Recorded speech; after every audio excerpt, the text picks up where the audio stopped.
শিৱসাগৰত আৰক্ষীৰে সন্দেহজনক আলফা স্বাধীনৰ গুলিয়াগুলি আৰু জয়সাগৰ আৰক্ষী চকীৰ অন্তৰ্গত বগীদৌলত সোমবাৰে বিয়লিৰ ভাগত সংঘটিত হয় এই সংঘৰ্ষ। ঘটনাত গুলীবিদ্ধ হৈছে ঋতু গগৈ আৰু জিতু গগৈ নামৰ দুজনকৈ যুৱক। ঋতু গগৈৰ দেহত তিনিটাকৈ গুলী লাগিছে। তাৰ লগতে আহত হৈছে জিতু গগৈ নামৰ যুৱকজন।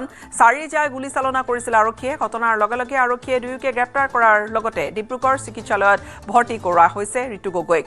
শিৱসাগৰত চিকিৎসাধীন হৈ আছে জিতু গগৈ। আনহাতে দাবী কৰা ধন নিবলৈ আহিছিল যুৱকৰ এই দলটোৱে। এতিয়া ধন দাবী কৰা হৈছিল, যিখিনি কথা পোহৰলৈ আহিছে। বিজেপি নেতা লাচিত গগৈক দাবী কৰিছিল এই ধন এই দলটোৱে। আৰু এই ঘটনাত আহত হয় লাচিত গগৈৰ এজন সহায়কৰ লগতে এজন আৰক্ষী। ধন দাবীৰ ঘটনা সন্দৰ্ভত লাচিত গগৈ আৰক্ষীক অভিযোগ দিয়াৰ পিছত ঘটনাস্থলীত পূৰ্বৰে পৰা খাপ পিটি ৰৈ আছিল আৰক্ষীৰ এই বৃহৎ দল। 3খন বাইকত আহিছিল 6জনীয়া যুৱকৰ দল। আৰু ঘটনাস্থলীৰ পৰা কিন্তু আন 4 যুৱকে পলায়ন কৰিলে, 2জন পৰিল ধৰা। ঘটনাটো এনেকুৱা ধৰণৰ, আমাৰ ওচৰত আচলতে কিছুদিনৰ পৰা এখন এক্সটৰ্চন নটিচ পাই আছিলে আমাৰ এজন ইয়াৰে লোকেল ব্যৱসায়ী লাচিত গগৈ। তেওঁৰ এক্সটৰ্চনৰ ডিমাণ্ড পাই আছিলে। চ' সেইটো আমি পম খেদি আজি আমি এটা অপাৰেশ্যন চলাওঁতে তেওঁলোকে আমি আচলতে যেতিয়া যোনটো স্থানলৈ তেওঁলোকক মাতা হৈছিলে সেইটো স্থানত গৈ পাওঁতে তেওঁলোকে 3খন বাইকত 6জন ল'ৰা আহিছিলে। আৰু হঠাতে তেওঁলোকে আমাৰ আৰক্ষী অসামৰিক পোছাকত থকা আৰক্ষী দেখি তেওঁলোকে গুলী চালনা আৰম্ভ কৰি দিলে। তো যিটো কাৰণে তেওঁলোক আমাৰ ফালৰ পৰাও ইন ৰিটালিয়েশ্যন আমিও গুলী চলাবলৈ বাধ্য হ'লোঁ। যিহেতু আমাৰ লগত থকা 2জন ব্যক্তিও অকণমান আহত হ'ল, আৰক্ষী লোক এজন আহত হৈছে। গতিকে আমি ইন ৰিটালিয়েশ্যন যেতিয়া গুলী চালনা কৰোঁ, এজন মিছক্ৰিয়েণ্টৰ তেওঁ গাত গুলী লাগে, 2জনৰ গাত গুলী লাগে। আৰু এজনৰ নাম ঋতু গগৈ আৰু ইজনৰ নামটো মই পিছত জনাম। এজন এতিয়া অকণমান তেখেতক এতিয়া ডিব্ৰুগড়লৈ ৰেফাৰ কৰা হৈছে। গতিকে তেখেতক এতিয়া আমি উন্নত চিকিৎসাৰ কাৰণে ডিব্ৰুগড়লৈ পঠাইছোঁ। বাকী 4জন আচলতে সেইখিনিৰ পৰা পলাই গ'ল আৰু আমাৰ এতিয়া তেওঁলোকৰ চাৰ্চটো অব্যাহত আছে। তেওঁলোকে এতিয়ালৈকে আমি একো ক'ব পৰা নাই, কাৰণ একদম প্ৰিলিমিনাৰী ইনভেষ্টিগেশ্যন চলি আছে। আমি পৰৱৰ্তী সময়তহে এই বিষয়ে কনফাৰ্মেশ্যন দিব পাৰিম। পইচা এমাউণ্টটো এতিয়ালৈকে তেওঁলোকক আমি এতিয়ালৈকে ডিছক্ল'জ কৰিব পৰা হোৱা নাই। মানুহজনী ভায়েকে ফোন কৰি ক'লে যে বোলে এনেকে সৌপুতিক বুলি ইয়াত কোনোবাই গুলিয়াই থৈ গুচি গ'ল বোলে। তাৰপৰা আহি দৌৰাদৌৰিকে আহিছোঁ। ইয়াত সৌপুতিক আমি লগ নাপালোঁ, মানে মোৰ ভাই ঋতু গগৈ। লগ নাপাই মানে কি তাৰপিছত বোলে মেডিকেললৈ থানাৰ মানুহে নিলে নে এনে বেলেগ হেৰিয়ে নিলে গম নাপাওঁ মানে। তেখেতে কি কাম কৰে? পকা মিস্ত্ৰী কৰে। পকা মিস্ত্ৰী কৰে। কাম পৰা আহিছিলে নেকি? কাম পৰা আহিছিলে নে ক'ৰ পৰা আহিছিলে সেইটো মই নাজানিম। মই মানে আহি পাই সোমাইছিলোহে ঘৰত আহি। কোনে কান্দো একো গম নাপাওঁ এতিয়ালৈকে। কিন্তু ধন দাবী কৰিছে বুলি মই এতিয়া ইয়াত শুনিছোঁ সেইখিনি। কিন্তু গুলিয়াগুলি হোৱাটো মই গুলি মানে শব্দ 3টা শুনিছোঁ। মই ঘৰত ফাৰ্মত পানী দি আছোঁ, তেতিয়া গুলি শব্দ শুনিছোঁ। মই ক'ত গুলিয়াগুলি হ'ল মা সুধিছোঁ মই। তাৰপৰা মায়েও নাজানে।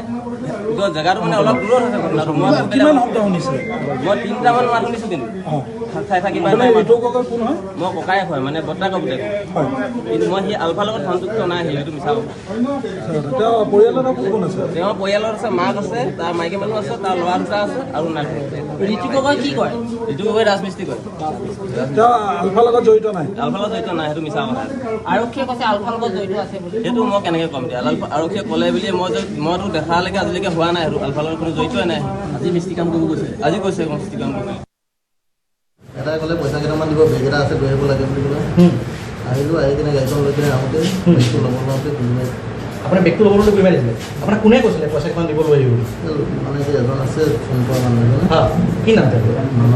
মানৱ গগৈ। আপোনাৰ পেটত লাগি গৈছে বুলি কৈছিলোঁ? চাৰি লাগি গৈছে, বাচিলে? আচলতে আপোনাক কিমান দিনৰ পৰা এনেকুৱাবিলাক ধৰক কথা বতৰাবিলাক পইচালৈকে কয় আনে ধৰক এনেকুৱাবিলাক কেতিয়াবা কৰিছিলে? আজিহে অকল প্ৰথম আপুনি ফাৰ্ষ্ট কেছ? আচ্ছা, আগতে কৰিছিলে এনেকুৱা কিবা? নাই কৰা। আপোনাৰ পেণ্টটো কিন্তু এইটো কেমফ্লেক্স পেণ্ট একচুৱেলি দিছে, ক'ত পালে পেণ্টটো? আজিকালি কিনিবলৈ পায় ন? আজি কাৰণে আজি পিন্ধি আছিলে পেণ্টটো? পিন্ধি কামেই কৰি আছিলোঁ, কাম কৰি কিনে আধা কাম কৰি মানুহজনী ভায়েকে ফোন কৰিলে ক'লে যে বোলে এনেকে সৌপুতিক বোলে ইয়াত কোনোবাই গুলিয়াই থৈ গুচি গ'ল বোলে তাৰপৰা আহি দৌৰাদৌৰিকে আহিছো ইয়াত সৌপুতিক আমি লগ নাপালো মানে মোৰ ভাই ঋতু গগৈ লগ নাপাই মানে কি তাৰপিছত বোলে মেডিকেললৈ থানাৰ মানুহে নিলে নে এনে বেলেগ হেৰিয়ে নিলে গম নাপাওঁ মানে তেখেতে কি কাম কৰে? পকা মিস্ত্ৰী কৰে। পকা মিস্ত্ৰী কৰে। কামৰ পৰা আহিছিলে নেকি? কামৰ পৰা আহিছিলে নে ক'ৰ পৰা আহিছিলে সেইটো মই নাজানিম। মই মানে আহি পাই সোমাইছিলোহে ঘৰত আহি। কোনে কান্দো কৰিলে একো গম নাপাওঁ এতিয়ালৈকে। পোনপটীয়াকৈ এই মুহূৰ্তত আমি সংযুক্ত হৈছো আমাৰ শিৱসাগৰ সাংবাদিক প্ৰদীপ গগৈৰ সৈতে। প্ৰদীপ, এই গোটেই ঘটনাটোত কথাখিনি পৰিয়ালৰ লোকে তেওঁলোকে ভালদৰে নাজানে। তেওঁলোকে কৈছে, এগৰাকীয়ে কৈছে আলফা স্বাধীনৰ সৈতে জড়িত নহয়, কিন্তু যিগৰাকী চিকিৎসালয়ৰ বিচনাত আছে তেওঁ কৈছে যে টকা নিবলৈ আহিছিল। হয় গীতাশ্ৰী, আৰক্ষীয়ে গোটেই ঘটনাটোৰ তদন্ত অব্যাহত ৰাখিছে। ইতিমধ্যে জ্যেষ্ঠ জিলা আৰক্ষী অধীক্ষক পাপৰি চতিয়াই সদৰি কৰা অনুসৰি তেওঁলোক সন্দেহজনক আলফা স্বাধীনৰ সদস্য। আৰু আমি লাচিত গগৈৰ সৈতে কথা পাতিছিলো, তেওঁ কিছু সময় পিছত ভাষ্য আগবঢ়াব সংবাদ মাধ্যমৰ আগত। কিন্তু এই মুহূৰ্তত তেওঁ জানিবলৈ দিছে যে লাচিত গগৈ 20 লাখ টকা দাবী কৰা বুলি তেওঁ অভিযোগ উত্থাপন কৰিছে। লাচিত গগৈ আজি সদৰি কৰা অনুসৰি তেওঁক 20 লাখ টকা দাবী কৰিছিলে আজি কিছুদিন পূৰ্বৰ পৰা। আৰু সেই কথাটো আৰক্ষীক ইতিমধ্যে অৱগত কৰিছিলে, যাৰ বাবে আৰক্ষীয়ে কালি ধন নিবলৈ আহোঁতেই সন্দেহজনক আলফাৰ সদস্যকেইজনে ধন নিবলৈ আহোঁতে থাপ পিটি থকা আৰক্ষীয়ে আচলতে তেওঁলোকে হতাহতি হয়, গুলী চালনা কৰিবলৈ বাধ্য হয় বুলি সদৰি কৰিছে।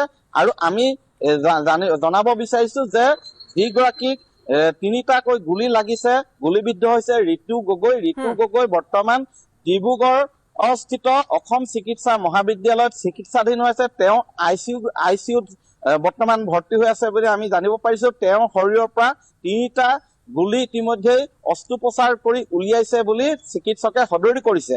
অন্যহাতে যিগৰাকী জিতু গগৈ, সেইগৰাকী শিৱসাগৰ অসামৰিক চিকিৎসালয়ত ভৰ্তি হৈ আছে। তেখেতৰো পেটত গুলীয়ে কিছু চুই যায়, যাৰ বাবে তেওঁ চিকিৎসাধীন হৈ আছে। এই মুহূৰ্তত আটাইতকৈ ডাঙৰ প্ৰশ্নটো হৈছে, যিহেতু পৰিয়ালৰ লোকে কৈছে যে তেওঁলোকে কাঠমিস্ত্ৰীহে আছিলে, গতিকে কাঠমিস্ত্ৰী, অন্যহাতে আৰক্ষীয়ে কৈছে যে তেওঁলোকে ধন দাবী তেওঁলোকেই কৰিছিলে, আলফা স্বাধীনৰ সৈতে তেওঁলোকৰ সম্পৰ্ক আছে। আৰু এজনে ভাষ্য দিছে, যিটো গগৈ ভাষ্য দিছে সম্ভৱতঃ যে তেওঁলোকে টকা ল'বলৈ আহিছিল। হয়, টকা নিবলৈ অহাটো সত্য কথা, কাৰণ জিতু গগৈ স্পষ্ট কৰিছে। আৰু এটা মানস নামৰ এগৰাকী ব্যক্তিয়ে তেওঁলোকক টকা নিবলৈ পঠোৱা বুলিও আমি বিশেষ সূত্ৰে জানিব পাৰিছো। সেই মানস আচলতে কিহৰ লগত জড়িত সেয়া তদন্তত পোহৰলৈ আহিব। আৰক্ষীয়ে ইতিমধ্যে অনুসন্ধান অব্যাহত ৰাখিছে। কিন্তু মানস নামৰ এজন ব্যক্তিয়ে তেখেতক এটা বেগ দি পঠাইছিলে আৰু টকা লৈ যাবলৈ পঠোৱাটো সত্য কথা, সেইটো ইতিমধ্যে স্বীকাৰ কৰিছে।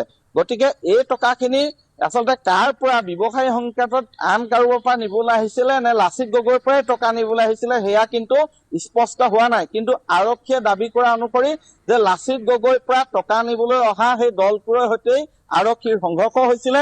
আৰু এই সংঘৰ্ষৰ ফলত দুজন আঘাতপ্ৰাপ্ত হৈছে আৰু বৰ্তমান চিকিৎসাধীন হয়। প্ৰদীপ গগৈ, বিদায় লৈছো আপোনাৰ পৰা।